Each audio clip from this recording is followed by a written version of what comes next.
Hello and welcome to Heroes of History. This time we're looking into William Wallace. He's a defender, so let's see if he can defend what we want him to.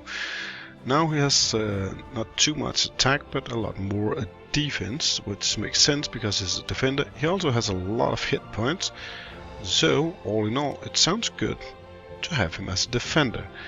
The base damage is, well, it's higher than I'd expected. 321 is, well, relatively high, but his attack speed is also only 46 hits per minute, so he isn't super fast at attacking, but he hits hard when he does. His melee, medium movement speed, normal evasion and critical chance, so, well, basically that's alright.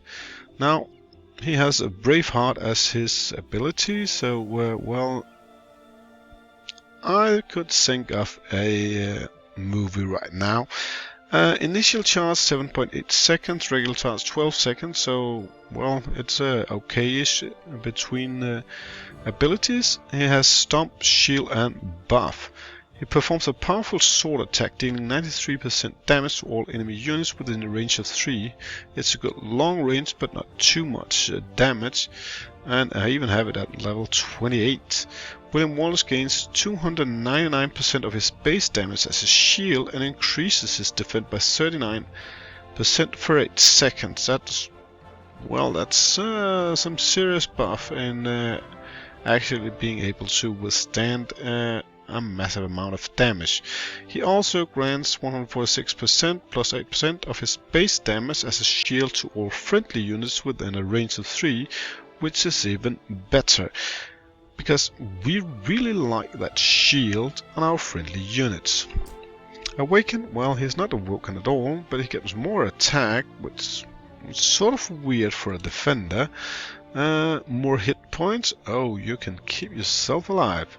More attack, and some focus, so he lost used his ability earlier, and even more attack. That's sort of crazy amount of attack. He will be a monster in attack, but I can't see him gain anything as defense, and that's sort of weird if he is a defender when he fully awoken is, well, a bad kind of defender. Well, let's see how it looks like when we hit the campaign map and if he is any good here. Now we'll take battle number 1 here, and I think I will remove Joan of Arc and see if I can find William Wallace here in the rooster. Let's see, there's some 5 stars here, and there he is. So let's test it out and see how it works. It's a nice heavy two-handed sword there, and well, I can see he's moving his sword a bit slower than everyone else. And there comes the shield. That looks nice. With Louis the 14th also giving shield. Well, everybody has the ability to, well, be kept alive longer. I'm probably giving Huamalan some more damage he will be dealing, because, well, William Wallace isn't super strong. Well, at least not on my team. Oh. Well, that could be more useful around Bismarck if everybody was wrecked over there. So we're having a bit of a situation here. Let's see if we can handle it. It looks like we're going through here. Oh, come on, William Wallace. I'm not sure that was necessary, but, well, let's just wrap it in. Third wave. Yeah, well, a lot of people here dying from burn. I like your burn, Huamalan. Let's see if we can keep the Bismarck alive, and see if, well, that William Wallace is actually a proper defender here. Oh, come on, you need to help him a bit more, please. Not just for the fun of it. Well, it turns out great. Let's look at the battle stats, if that's just as great. Well, let's come on. There you go. Well, as you can see, not a lot of damage. A little hit points is gained, but well, to be honest, I'm not sure if this video will be entirely fair to him. But well, I can't see him as a taunt hero and a defender in that way, so I don't really feel I can put him in instead of Bismarck. On the other hand, I can't really put him in as a true area damager because he isn't, well, at least not yet, because, well, to be honest, he'll be becoming as, well, a strong area attacker when he gets those 47.5% extra area damage. It's sort of crazy high amount for a defender, really being a strong killer, but apart from that, well, his best ability at defending is the shield he gives the friendly units around him, which makes it the more important that everyone is drafted around Bismarck, so he can give them all a shield, and, well, a pretty neat one that is, because no matter how much life they lost already, they will all get some shield, and that shield would help them immensely in, well, overcoming the foes in front of them. And as you can see, Bismarck is not in a good position as it is right now, but we still manage. Let's look at the battle stats once more.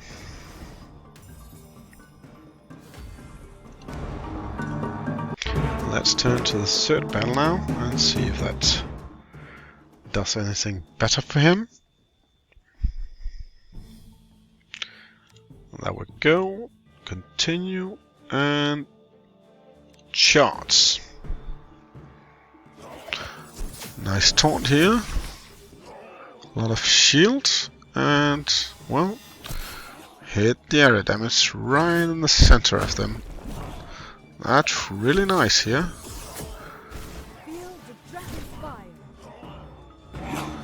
We just need to finish them all off because there's a lot of units here with very little hit points. Moving on to the third wave here.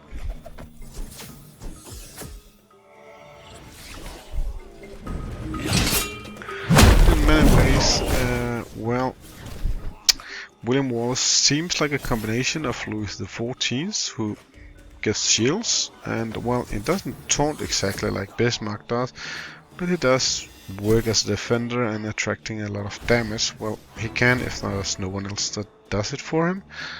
And, well, he's an area damager like Huamulan, well, just not super effective at any of them compared to the other heroes, which is in some sort of way a bit weird combination, but still it works like well, a mammoth tank from Red Alert. He can do a bit of everything. Oh crap, that's Bismarck dying there. Let's just say it. Well, oh, they make it? This is crazy. I thought I just lost Bismarck there. I didn't. Crazy. Let's look at the battle stats and see how that turned out. Well, it seems like a record Huamulan set there. Almost 110,000 in just one battle. But apart from that, I don't think we've really seen how much damage he can actually soak up, this William Wallace guy. And in some ways that's a bit sad, but he is supposed to, as a defender, to being a good guy. You can put in front of your troops in the arena while the back row does long range damage. That's turn everything into a win. That's let's see, that's looks like a hard start for us. If we can get that Bismarck guy to survive, that might be... Oh yeah. Well, he did survive Bismarck, but there's another round with even more units. So this time we might finally actually lose him. Otherwise he'll need some serious help right now, I can see that. That was a Dragonfire. Oh yeah, come on, William Wallace. Himself doing stuff, and some shield from that guy too. Doesn't need to die someone fast if he should survive here. Nope, entirely dead this time. And died in the last second. Unfortunately, so not as good as the last two videos I made. So let's see the battle stats and see how bad it is. Well, let's go for the final battle here and continue here.